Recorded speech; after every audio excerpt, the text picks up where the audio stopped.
Peace be with you. Recently I made a video about what I found in the Bible, how I found that the preponderance of the evidence in the Bible points away from the doctrines of Trinity and the divinity of the Messiah, Jesus, peace be upon him. And because I said this, many people are arguing in the comments that I did not read the Bible. I did read the Bible, and although I acknowledge that there are verses that can be used to support these doctrines, there are far more verses that are far more clear that clearly are against them.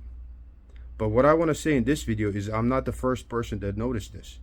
I want to offer for your review some of the statements of some of the most famous Americans, former presidents, signers of the Constitution, who talked about this topic. What did they think the Bible said on in regards to Trinity and divinity of the Messiah? The first quote I'm going to read to you is from John Adams, and he said, "The human understanding is a revelation from its maker which can never be disputed or doubted. There can be no skepticism, Pyrrhonism, or incredulity or infidelity here. No prophecies, no miracles are necessary to prove this celestial communication.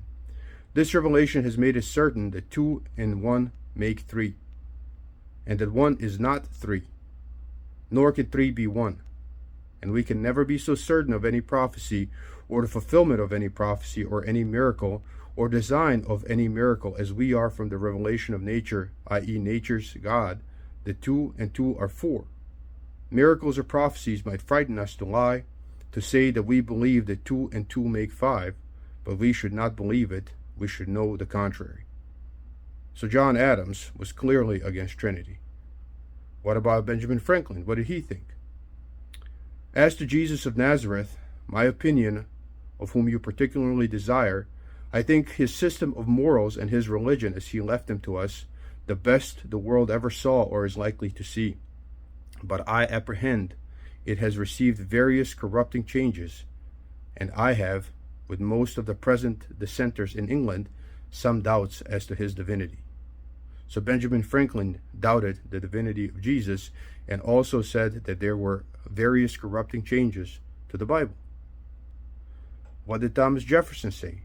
He said, "The whole history of these books, or the Gospels, is so defective and doubtful that it seems vain to attempt minute inquiry into it. And such tricks have been played with their text, and with the text of other books relating to them, that we have a right, from that cause, to entertain much doubt what parts of them are genuine. In the New Testament there is internal evidence that parts of it have proceeded from an extraordinary man, and that other parts are of the fabric of very inferior minds. It is easy to separate those parts as to pick out diamonds from dunghills." And that's what I found in the Bible. Like I said, I acknowledge that there are verses that can be used to support the argument of Trinity or divinity of the Messiah, but they are very indirect and very unreliable, while direct quotations attributed to the Messiah, he clearly says, "I have a God," right? So there are contradictions within these books, and like Thomas Jefferson said, it's quite easy to pick out the true parts from the false, like it is to pick out diamonds from a dunghill.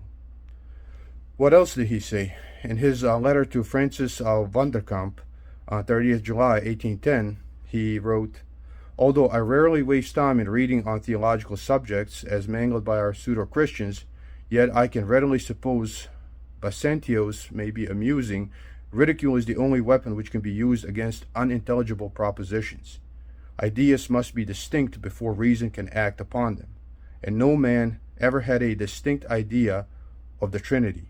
It is mere abracadabra on the mountain banks calling themselves the priests of Jesus. If it could only be understood, it would not answer their purpose. Their security is in their faculty of shedding darkness, like the scuttlefish through the element in which they move, and making it impenetrable to the eye of the pursuing enemy, and there they will skulk." And the next one I'm also going to read from Thomas Jefferson, and it is from his letter to Timothy Pickering.